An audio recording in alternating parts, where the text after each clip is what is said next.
Encouraging information. All right, Doctor, thanks so much for that insight. And thank you for being with us here on NBC News Now today. I'm Stephen Romo. Stay tuned now for the special NBC News special report as the fourth hearing of the January 6th committee gets underway on Capitol Hill. Chuck Todd picks up our coverage right now.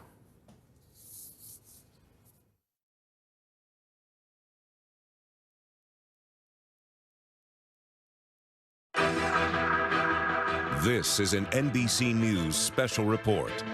The results of a year-long investigation into the January 6th attack. Day 4 of the unprecedented congressional hearings. Today, the state officials caught in the crossfire over President Trump's false election fraud claims. All I want to do is this. I just want to find 11,780 votes, which is one more than we have, because we won the state. As the committee tries to prove that the former president was responsible for the assault on the Capitol. President Trump summoned the mob, assembled the mob, and lit the flame of this attack. New evidence set to be revealed today as the January 6th committee makes its case to the American people. Here now is Chuck Todd. Good day. This afternoon marks day 4 of what is an historic January 6th set of hearings, which are set to begin in about a half an hour. The committee is laying out its case that the attack on the Capitol was a direct result of the actions and rhetoric of former President Donald Trump.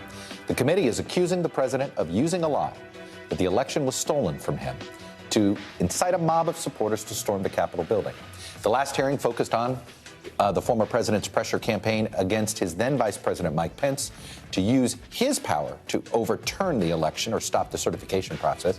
He argued that when he refused to go along with the president's plan, Pence became the main target of this mob who marched on the Capitol. But they say it wasn't just Pence that the president was putting pressure on to spin the results of the election. Today's hearing will focus on the president's pressure campaign to get local and state officials in battleground states to overturn the results. We expect to see more tape testimony and hear live from state elections officials from Georgia and Arizona.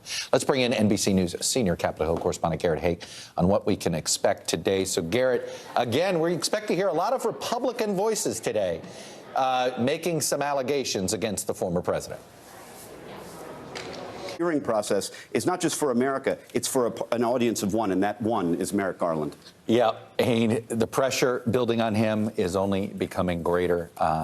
In some ways, it may be why President Biden went out of his way to find a former federal judge, knowing what kind of decisions he was going to have to make. Let me pause here for just a moment. We're going to give our NBC stations a chance to join our special coverage of the January 6th Select Committee hearings.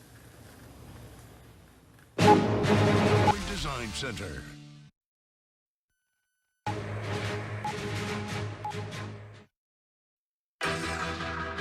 This is an NBC News special report. The results of a year-long investigation into the January 6th attack. Day 4 of the unprecedented congressional hearings. Today, the state officials caught in the crossfire over President Trump's false election fraud claims. All I want to do is this. I just want to find 11,780 votes, which is one more than we have, because we won the state. As the committee tries to prove that the former president was responsible for the assault on the Capitol. President Trump summoned the mob, assembled the mob, and lit the flame of this attack. New evidence set to be revealed today as the January 6th committee makes its case to the American people. Here now is Chuck Todd. Good day. We are coming on the air for day 4 of these historic January 6 hearings, which are set to begin in just a few minutes. So far, the committee has been focused on laying out a case that the events of January 6 were a direct result of the actions of former President Donald Trump, or in some cases, inaction. The last hearing largely focused on the president's pressure campaign to get the then Vice President Mike Pence to go along with his plan to overturn the election. But the committee says the Vice President isn't the only one the president was putting pressure on. And today, we expect the committee to lay out its argument for how the president, former president, tried to get local election officials in many key battleground states to try and overturn the results there. I want to warn you that some of the videos the committee will play will contain some explicit language. This committee is about to get started, but Garrett Hake, give us the quick what to expect, who we're going to hear from, and who's leading the questions. Chuck, you can think of this as a prequel to Thursday's hearing, with the committee going back in time through November and December to show the pressure campaign on local officials to either overturn the election results or send fake electors. And the chairman, I think, is getting underway now, Chuck, so I'll throw it back to you. Without objection, well done. The chair is authorized to declare the committee in recess at any point. Pursuant to House Deposition Authority Regulation 10, that ultimately governors in 2024 in states like Arizona, Michigan, Wisconsin, secretaries of states who'd be in charge of running these elections may have no interest in certifying their election results. And that is why it's so important to understand just how crucial individuals like Rusty Bowers were to the process in making the peaceful transfer of power happen in 2020. And Vaughn, just for a point of fact, the Maricopa County audit actually found more Biden votes, right? That's absolutely accurate. They did their best to prove otherwise, but ultimately, when you counted the votes, when they've counted the votes themselves, Joe Biden actually came out with more than the county officials did. Right. You know, that's the punchline of that shenanigan there. Vaughn Hilliard in Illinois for us. Vaughn, thank you. Let me pause for a moment and let stations go back to their regular programming as we continue our coverage on NBC News Now.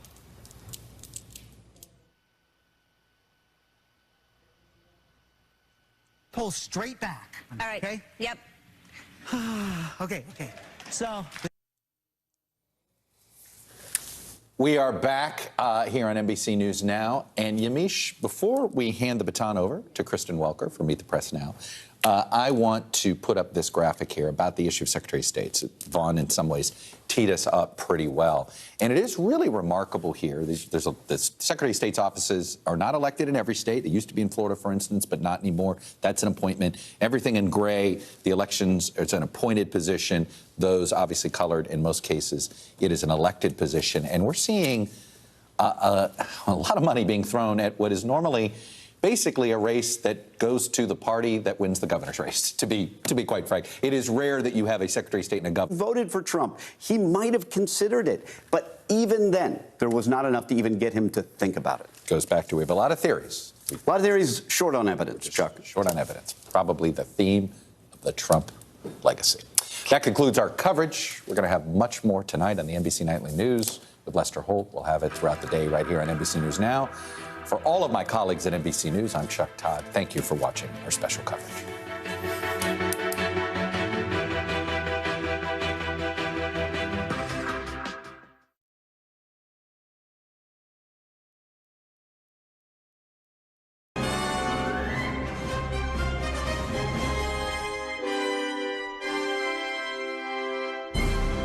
Welcome to Meet the Press Now. I'm Kristen Welker on another day of compelling testimony from the January 6th committee. The committee's fourth hearing on its findings has just wrapped up, focusing on the Trump campaign's pressuring of state officials to overturn the results of the 2020 presidential election. We heard testimony from Georgia election officials, including Republican Secretary of State Brad Raffensperger, about that pressure campaign. But the star witness today was Arizona's Republican House Speaker Rusty Bowers, who delivered powerful testimony about how former President Trump and his allies repeatedly